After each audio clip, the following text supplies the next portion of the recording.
Feliz sábado a todos los que se conectan todos los sábados para estudiar este libro hermoso, Primeros Escritos. Vamos en el capítulo 25, la sección 3. Hoy veremos el movimiento adventista ilustrado. Dice así: vi a cierto número de personas afines como unidas por cuerdas. En esos grupos muchos estaban en total oscuridad. Sus ojos se dirigían hacia abajo, hacia la tierra, y no existía conexión entre ellos y Jesús.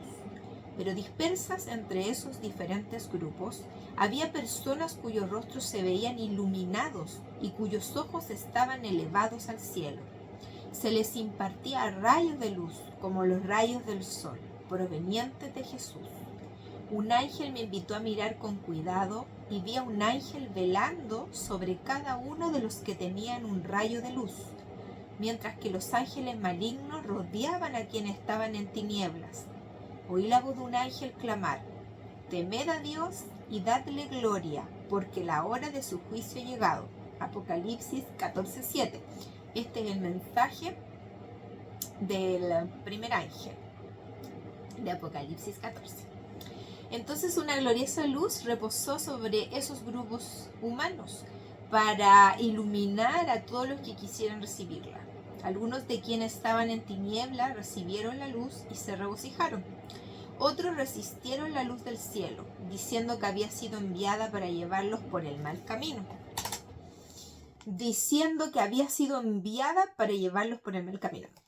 No es algo nuevo que existan personas que no escuchan la voz de Dios, porque solo las verdaderas ovejas reconocen la voz del pastor, los demás son cabritos. Recordemos que la misma escritura señala una diferencia entre la oveja y el cabrito, entre el trigo y la cizaña. La luz se alejó de ellos y fueron dejados en las tinieblas. Los que habían recibido la luz proveniente de Jesús apreciaron gozosamente el aumento de la preciosa luz que se derramaba sobre ellos. Sus rostros refulgían de santo gozo. Mientras su mirada se dirigía con intenso interés hacia arriba, a Jesús y sus voces se oían en armonía con la voz del ángel: temed a Dios y dadle gloria, porque la hora de su juicio ha llegado. Cuando elevaron ese clamor, vi que aquellos que estaban en tinieblas los empujaban con el costado y con el hombro. Entonces muchos de los que apreciaban la luz sagrada rompían las cuerdas que los confinaban y en forma destacada se separaban de esos grupos. Mientras hacían esto, hombres que pertenecían a los diferentes grupos y eran venerados por esto, se los cruzaban, algunos con palabras amables y otros con miradas airadas y ademanes amenazadores, y ataban las cuerdas que se estaban debilitando. Estos hombres decían constantemente: Dios está con nosotros, estamos en la luz, tenemos la verdad. Pregunté quiénes eran y se me dijo que eran ministros y dirigentes que habían rechazado la luz ellos mismos y no estaban dispuestos a que otros la recibiesen. Vi que quienes apreciaban la luz miraban hacia arriba con deseo ardiente, esperando que Jesús viniese y lo llevase consigo. Pronto una nube pasó sobre ellos y sus rostros se pusieron tristes. Pregunté cuál era la causa de esa nube y se me mostró que era el chasco sufrido por ellos. Había pasado el tiempo en que ellos esperaban al Salvador y Jesús no había venido. A medida que el desaliento se sentaba sobre los que aguardaban, los ministros y dirigentes a quienes yo había notado antes se regocijaban, y todos aquellos que habían rechazado la luz daban grandes señales de triunfo, mientras que Satanás y sus ángeles malos también se regocijaban. Como pueden ver, todo lo que fue el movimiento adventista, que se originó con la predicación de que Jesús venía en 1844, cuando Jesús no vino, porque era un chasco profetizado, estaba profetizado que iba a suceder así en Apocalipsis 10. Todos los demás que no tenían a Dios en sus corazones y que muchos de ellos aceptaron por miedo el mensaje, se burlaban, eran los burladores. Y hoy en día ese mismo espíritu hay en mucha gente. Gente que no quiere aceptar la verdad presente, que no le interesa conocer de profecías y que predican un mensaje que está muy contaminado. Tratan de mezclar la verdad con el error, predican amor, amor, paz y paz cuando viene destrucción repentina. Va a suceder lo mismo que sucedió en tiempos de Jeremías. Jeremías profetizó al rey y el rey no le hizo caso y fue terrible lo que le sucedió a Israel. Estuvieron sitiados en el segundo sitio de Nabucodonosor durante 2 años, no tenían comida, las madres comían a sus hijos, un hambre terrible por no hacer caso a Dios, que por medio de Jeremías le dijo al pueblo que tenía que entregarse a los babilónicos. Hoy en día la gente no tiene idea de lo que viene, no sabe de profecía, no entiende que en el 2028, entre marzo y abril, se va a dictar la ley dominical, no entiende que va a venir un pequeño tiempo de angustia, que los cristianos que guardan el sábado van a ser perseguidos, llevados a las cárceles, que van a venir pequeñas plagas, un pequeño tiempo de angustia. No entienden que se va a acabar la gracia por el mundo un año antes de la venida de Cristo. Jesús viene en el 2031, entre septiembre y octubre. Un año antes, alrededor del 2030, entre septiembre y octubre, no sabemos la fecha exacta, se cierra la gracia para el mundo entero, con la caída de la primera plaga profetizada en Apocalipsis 16. Y ya no hay más oportunidades de arrepentirse. ¿Cuántos años estamos para la ley dominical? Estamos en el 2025, 2026, 2027, 2028. Menos de 3 años, porque ahora estamos en el mes de junio y la ley dominical es entre marzo y abril del 2028 a nivel mundial, porque a nivel nacional en Estados Unidos es en enero. ¿Dónde está eso? Está en el programa de Donald Trump, en la Agenda 2025. Sabemos que es así porque tenemos la seguridad que Jesús viene en el 2031, lo he enseñado miles de veces con evidencia bíblica. Desde el principio fue señalado que el mundo duraría 6.000 años. Elena de White marca el tiempo, la misma autora de este libro. En el capítulo 19 del Conflicto de los Siglos dice que los 4.000 años se cumplieron el 31 después de Cristo. Hay que saber sumar nomás. 2.000 años después, los 6.000 años caen en el 2031. Hay mucha evidencia bíblica en el espíritu de profecía. Sabemos la fecha y 3 años y medio antes se dicta la ley dominical. Como sea, sabemos los tiempos. Lo que no sabemos es el día y la hora exacta, porque solo los 144.000 se les va a dar a conocer. Pero podemos saber mes y año. Ella lo explica muy bien en 2 libros. La vida, la muerte, la resurrección y retorno glorioso del Señor Jesucristo, y en el libro La pequeña manada. Ella dice en el Conflicto de los Siglos que lo que estudian sabrán con el Espíritu de Dios sobre la profecía más grande de todas, que es su retorno. Está en el Conflicto del Siglo. Ella le llama burladores y que son de Satanás, quienes dicen día y hora nadie sabe. Es cosa que usted lea la Biblia, la lea bien, lea el Espíritu de Profecía, lo vea bien, lo lea bien, que vea la Biblia, Ezequiel 46, Segunda de Pedro 3, Génesis 1:1, la historia de la transfiguración, Oseas 6, 2 y 3, para ver la evidencia bíblica que el mundo se acaba en 6.000 años, que Jesús vuelve otra vez en tan solo 6 años más. Por eso es tan importante que usted aprenda profecía, porque si no, va a perderse. Así de sencillo. Entonces oí la voz de otro ángel decir: ha caído Babilonia. Una luz resplandeció sobre los abatidos y con ardiente deseo de ver su aparición volvieron a fijar sus ojos en Jesús. Vi a unos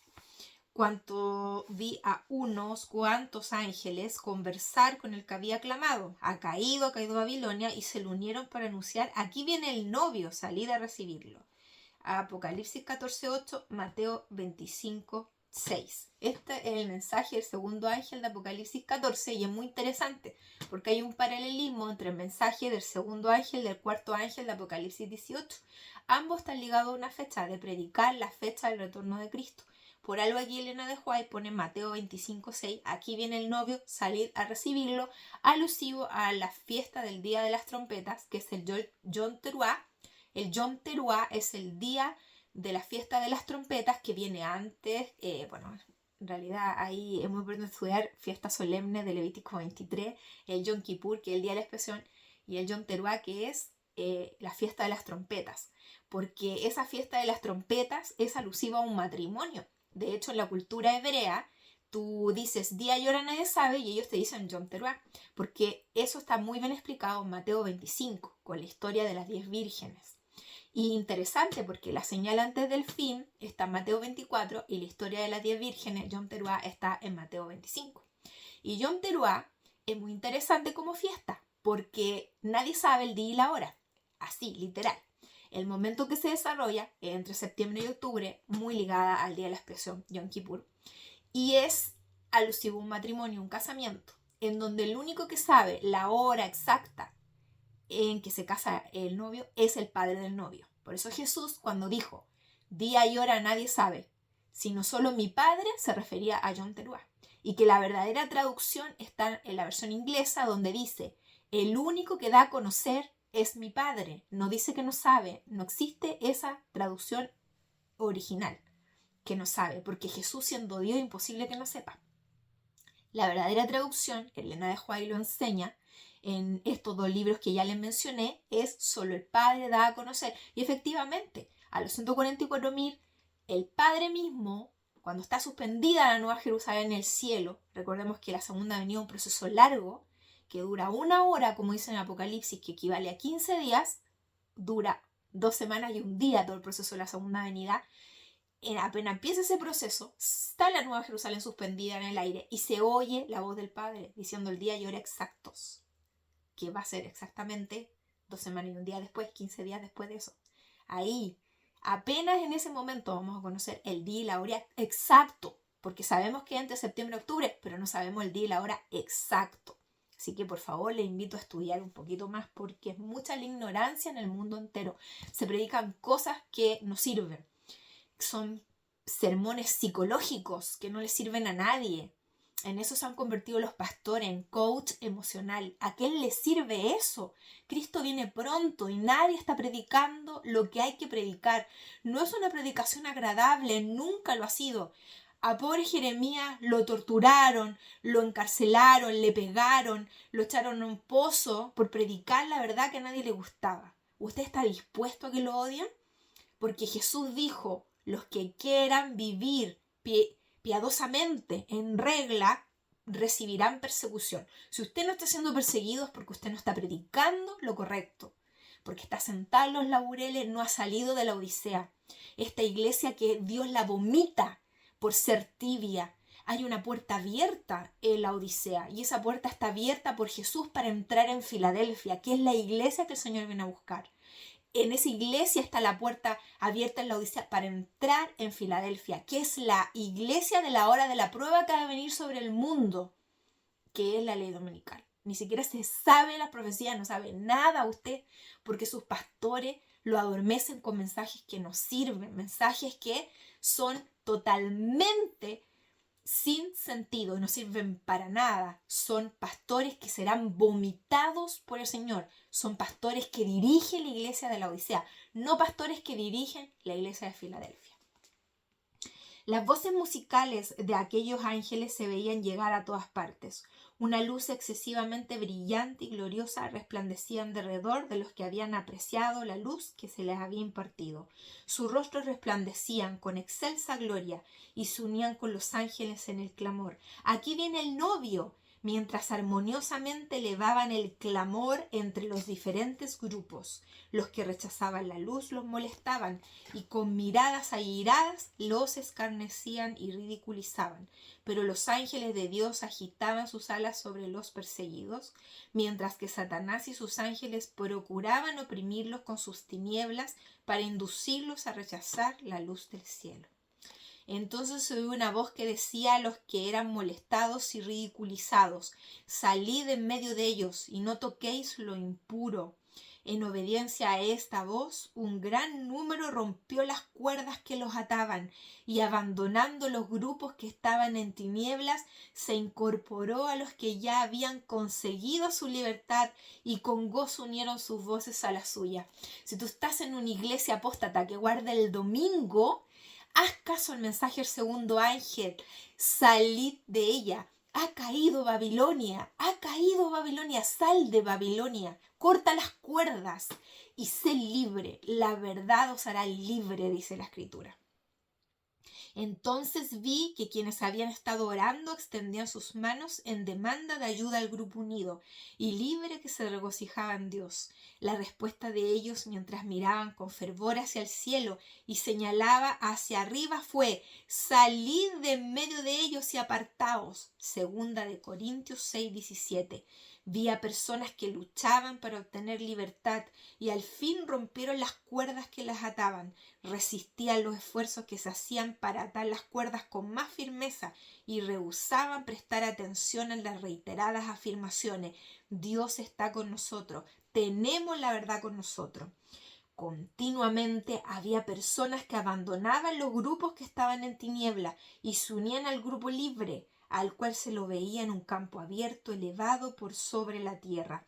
Su mirada se dirigía hacia arriba, la gloria de Dios descansaba sobre ellos y con gozo expresaban en voz alta su alabanza.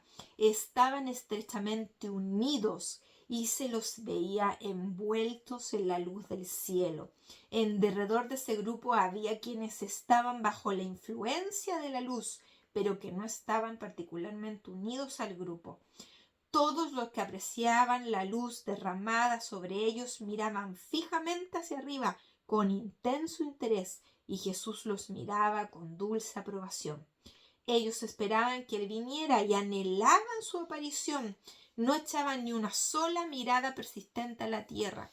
Hay muchas personas que les molesta saber que Jesús viene en el 2031 porque están apegados a este mundo. Y yo me pregunto, ¿acaso tienen una vida perfecta? ¿Acaso tienen una vida sin problema? ¿Acaso son millonarios? ¿Qué? ¿Acaso son Elon Musk?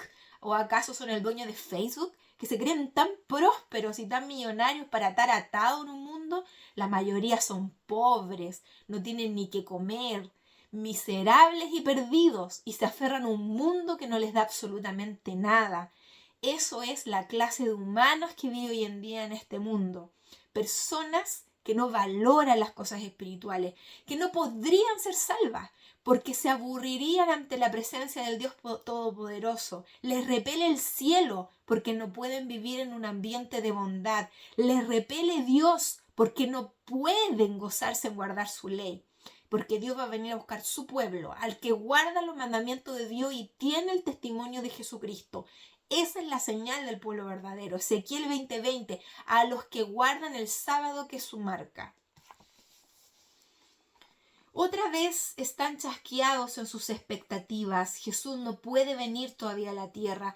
Ellos deben soportar mayores pruebas por Él. Deben renunciar a tradiciones y errores recibidos de los hombres y girar totalmente hacia Dios y su palabra. Deben ser purificados, emblanquecidos y probados. Los que soporten esa amarga prueba obtendrán una victoria eterna.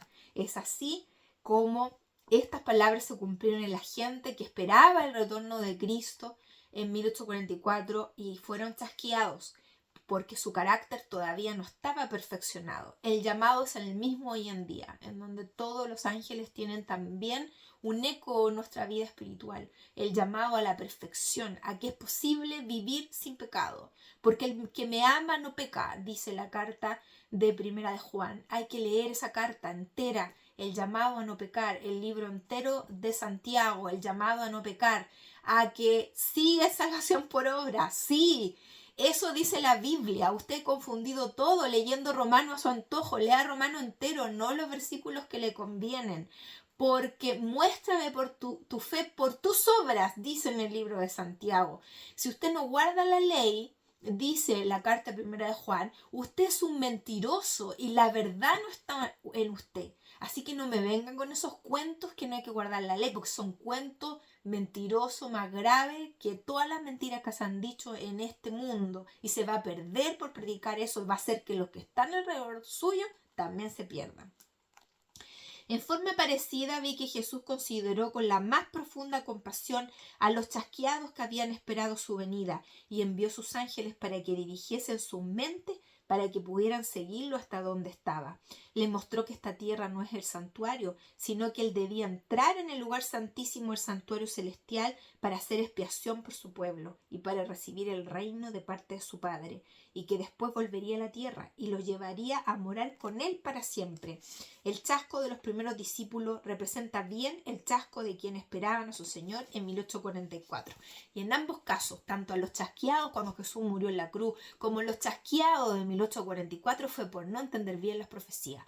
Hoy en día eso no es así. Dios le ha dado privilegio al grupo que espera en Jesús Y se ha cumplido la promesa de Jeremías, en donde dice: clama a mí y yo te responderé y te mostraré cosas ocultas que tú no conoces. Porque en el libro de Proverbios dice claramente en el capítulo 29 que sin profecía el pueblo se desenfrena. Porque en Amós 3:7 dice: no hará nada el Señor sin que lo revele a sus siervos los profetas. Y estudiando profecía bíblica y dada a Elena de White, hemos podido comprender verdades hermosas que comprendemos a cabalidad a 6 años que se acaba el mundo. La ley dominical en el 2028, el retorno de Cristo en el 2031, el juicio por los vivos que empezó en el 2001, la literalidad de los 144.000, que se puede vivir sin pecado y es el llamado de los 144.000. ¿Cuándo viene la lluvia tardía? ¿Cuándo fue la lluvia temprana? Y mucho más. Cosas que en su iglesia no le están enseñando, porque usted escucha a pastores que no están ungidos por Dios. Fui transportada al tiempo cuando Cristo entró triunfalmente en Jerusalén. Los gozosos discípulos creían que él iba a tomar entonces el reino y reinar como príncipe temporal. Siguieron a su rey con grandes esperanzas, cortaron hermosas palmas y sacando sus ropas exteriores la extendían con celo entusiasta por el camino. Algunos le precedían y otros le seguían, clamando: Hosana al Hijo de David, bendito el que viene en el nombre del Señor, Hosana en las alturas. La excitación perturbó a los fariseos y desearon que Jesús reprendiese a sus discípulos. Pero él le dijo: si estos callaran, las piedras clamarían. Mateo 21:9, Lucas 19:40. Y así es como se cumplió esta profecía en Ron Wyatt, este arqueólogo aficionado adventista que descubrió el cruce del Mar Rojo, el arca de Noé en los montes Ararat, como dice la Biblia, no monte Ararat, plural, montes de Ararat. Descubrió el verdadero Sinaí en Arabia Saudita. Descubrió Sodoma y Gomorra, la sangre de Cristo, el arca del pacto, el lugar específico donde la escondió Jeremías. Analizó la sangre de Jesús en el laboratorio israelí y mucho más. Porque si usted no estaba predicando, Dios llamó a este hombre para hacer luz y para entregarnos la evidencia científica de que todo lo que está en la Biblia es real. Debía cumplirse la profecía de Zacarías 9:9. Sin embargo, los discípulos estaban condenados a un amargo chasco. En pocos días siguieron a Jesús hasta el Calvario y lo contemplaron sangrante y lacerado en la cruz cruel. Presenciaron su muerte agonizante y lo pusieron en la tumba. Sus corazones se abatieron de dolor. Sus expectativas no se cumplieron, ni un solo detalle, y sus esperanzas murieron con Jesús. Pero cuando resucitó de los muertos y apareció a sus discípulos entristecidos, sus esperanzas revivieron. Lo habían encontrado de nuevo.